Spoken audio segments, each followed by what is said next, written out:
Les Allemands le Grèce et ne suit pas partout des déportés interdits. Donc il est inadmissible que nous nous trouvions un pas et de le présenter à cette loi. On n'est pas des moutons. Merci. Eh bien, bonjour à tous, Edouard pour Kidam TV. Eh bien, écoutez, je me suis rendu exceptionnellement à Évreux, là, pour voir la manifestation. Alors, ça sera la première manifestation à Évreux, là. Et je vous avoue que il y a vraiment pas grand monde, quoi qu'il n'est pas encore 14h30, on n'en est pas loin. Donc, faible mobilisation à Évreux, on compte peut-être 150 personnes au maximum. Bon, c'est toujours un bon début, on va voir ce qui se passe, on va rester une petite demi-heure, voir un petit peu ce qui se passe, mais bon, on n'est pas, bon là, effectivement, nous sommes à Évreux, donc Évreux ne semble pas très concerné par le pass sanitaire, jugé par le nombre de manifestants. Ici, Edouard pour Kidam TV. Voilà, encore une fois, les enfants disent la vérité, comme toujours. Ne me pique pas, vaccin égale mort, média égale mensonge. Alors on va faire un gros plan sur le média égale mensonge parce que c'est là où nous en sommes arrivés en France. Média égale mensonge. Merci madame, c'est très gentil. Les Allemands le Grèce et ne suit pas partout des déportés interdits. Donc il est inadmissible que nous nous trouvions un pas et de le présenter à cette loi. On n'est pas des moutons. Merci.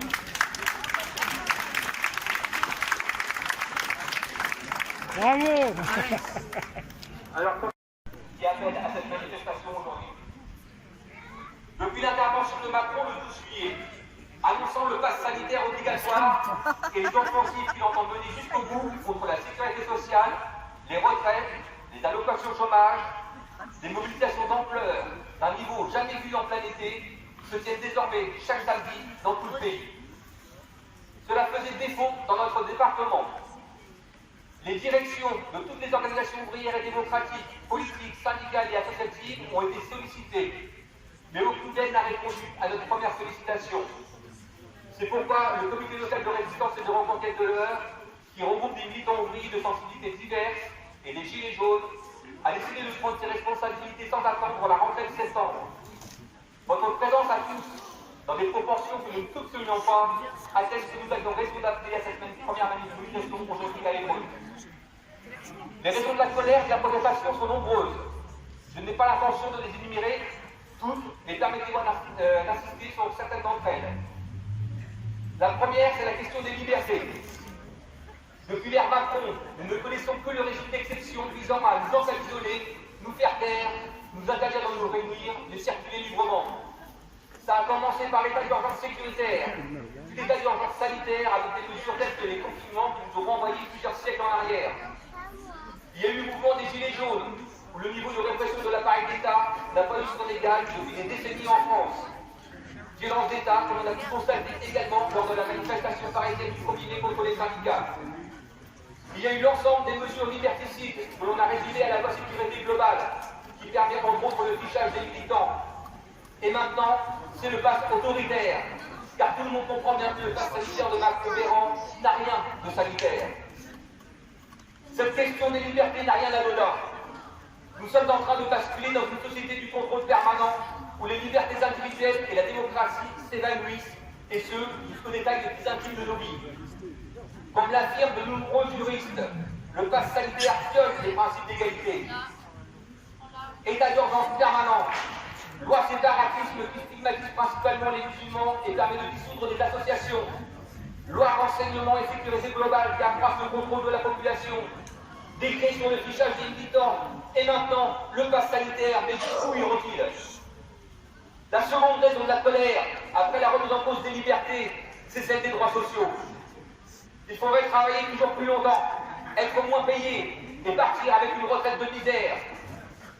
Pour les exclus du travail, réduire davantage les allocations chômage. Pour bénéficier de soins, cela devient compliqué. Manque croissant de médecins et, comble de l'horreur, Véran, qui entend remettre en cause le droit de grève des hospitaliers, continue de fermer des lits, des services et même des hôpitaux. 1800 lits ont été fermés depuis l'apparition du Covid.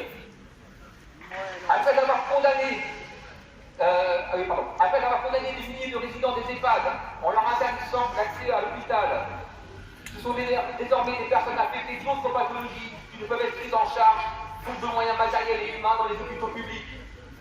Sans compter les non-vaccinés qui eux se voient interdire l'accès aux soins purement et simplement, ce qui a fait réagir aussitôt le Conseil national de l'ordre des médecins qui, dans un communiqué du 6 août, appelle le gouvernement à garantir l'accès aux soins pour tous. Côté éducation, c'est la même sanction. Les élèves vaccinés à l'école, les non-vaccinés à la maison en téléenseignement, même s'ils sont en parfaite santé. Alors qu'il détruit les diplômes, réduit les heures d'enseignement, Blanquer s'attaque aussi au droit à l'instruction pour tous en discriminant et évinçant tout élève qui refuserait de se vacciner. Dans le même temps, et cela ne surprendra personne, les entreprises du CAC 40 continuent d'accroître leurs bénéfices, 33% de hausse de profit depuis le Covid au détriment des travailleurs. Les laboratoires pharmaceutiques produisant des vaccins enregistrent eux aussi des bénéfices records. Mais comme les appétits des actionnaires ne connaissent jamais de limite, ils prévoient d'augmenter le prix de vente de leurs produits, d'imposer une troisième dose et d'élargir la vaccination aux enfants de 5 à 11 ans. Des essais cliniques sont d'ailleurs en cours actuellement.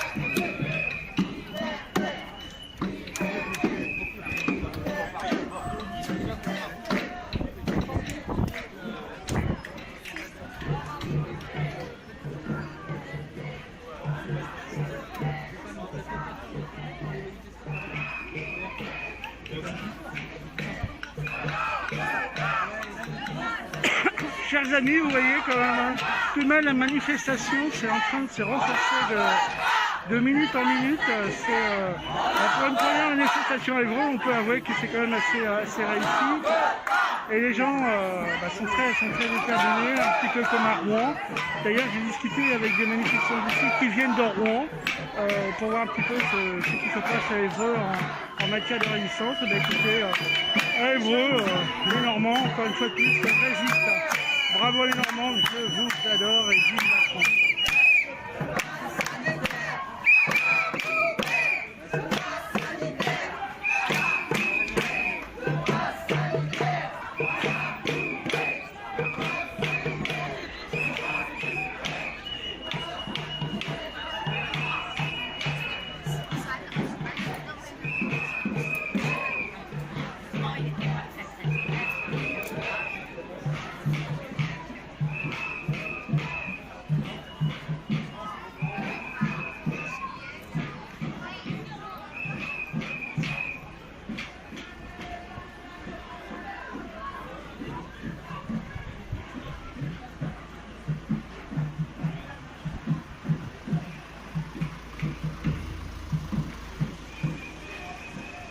Alors, je suis la manifestation, alors encore un bref moment, parce que j'aimerais bien tout de même aller à Rouen pour voir ce qui s'y passe.